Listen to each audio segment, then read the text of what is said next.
కాసు Brahmananda Reddy cabinet లో సమాచార మరియు కార్మిక శాఖ మంత్రిగా ఉన్న గుడ్డ లక్ష్మణ్ బాబూజీ విద్యార్థులపై అప్పటి ప్రభుత్వం దాడికి నిరసనగా మొట్టమొదటి మంత్రి ఎవరైతే తెలంగాణ కోసం రాజీనామా చేసిండ్రో ఆ సీమాంధ్ర ప్రభుత్వంలో నేను తెలంగాణ ముందు బిడ్డలతో ముందుకి నేను నడుస్తాను ఇప్పటి మంత్రులు ఏదైతే రాజీనామా చేస్తారో అప్పుడు 1969లో నేను నిదర్శన చూపించి అప్పటి నుంచి మొదలైన త్యాగాల పటిమ ఏదైతుందో అది 2012 వరకు కూడా కనిపించారు కొండా లక్ష్మణ్ బాబూజీ గారు.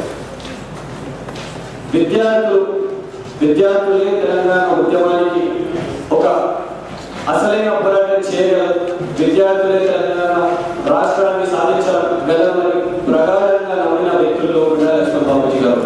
అందుకే చాలాసార్లు విద్యార్థి ఉద్యమాలలో ఐక్యత తేవాలని చాలాసార్లు చర్చలు విద్యార్థి సంఘాలతో కలిసి వాళ్ళు చర్చలు చేయడం జరిగింది. గత సంవత్సరం తెలంగాణ యునైటెడ్ ఫ్రంట్ ఆధ్వర్యంలో ఏదైతే ఇదే చారిత్రక హాల్ ఏదైతే రూమ్ నెంబర్ 57లో అందులో మంత్రి ఏవియేషన్ మినిస్టర్ అజిత్ సింగ్ గారు, ఇక్కడ ఉన్న విమలక్క, అంతేకాకుండా అఖిల్ వైద్యులు గారు, అది భారీ బహిరంగ సభ అయినా లేకపోతే తక్కువ విద్యార్థులు ఉన్నా కూడా తప్పకుండా కొండా లక్ష్మణ్ బాబూజీ గారు ఏదైనా ప్రోగ్రామ్కి వెళ్ళిందని అది చాలా సార్లు మేము గమనించాము. అది 100 ఉన్నా 1000 ఉన్నా మాత్రం కొండా లక్ష్మణ్ బాబూజీ గారు ఎలాంటి తెలంగాణ ప్రోగ్రామ్ని వాళ్ళు వదులుకోలేదు.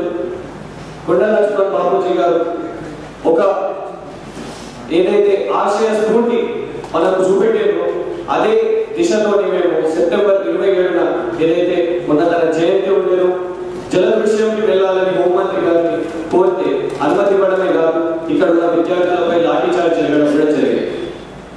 ఎంత సిగ్గుచేటు హోంమంత్రి గారి కంటే బాపూజీ గారు ఏదైతే త్యాగాలు చేసిండ్రో బహుజన నాయకుడైన బాపూజీ తన త్యాగాలు కేవలం ఆ మంత్రి పదవి కాదు, 2 సార్లు సామాజిక సమీకరణల వల్ల ఏదైతే 2 సార్లు ముఖ్యమంత్రి కలిగేవారు తన ముఖ్యమంత్రి పదవి కూడా అవ్వలేకపోయారు. కానీ తప్పకుండా తన తెలంగాణ వాది కాకుండా ఇప్పటి వరకు కాంగ్రెస్ వాది అయి ఉంటే తను ఇప్పుడు ప్రధానమంత్రి కూడా అయ్యేవారు, ముఖ్యమంత్రి కాదు ప్రధానమంత్రి కూడా అయ్యేవారు. కానీ నేను కాంగ్రెస్ కంటే ముందు తెలంగాణ వాదిని నమ్మి తెలంగాణ ప్రజల సాటి తెలంగాణ విద్యార్థులతో కలిసి తను ఉద్యమించడం కొండా లక్ష్మణ్ బాబూజీ గారికి. తప్పకుండా మనం తెలంగాణ రాష్ట్రం సాధించే తెలంగాణ ఏదైతే కొండా లక్ష్మణ్ బాబూజీ గారు తెలంగాణ రాష్ట్రం రాకముందే వారు చనిపోవడం జరిగింది, అది చాలా బాధాకరం.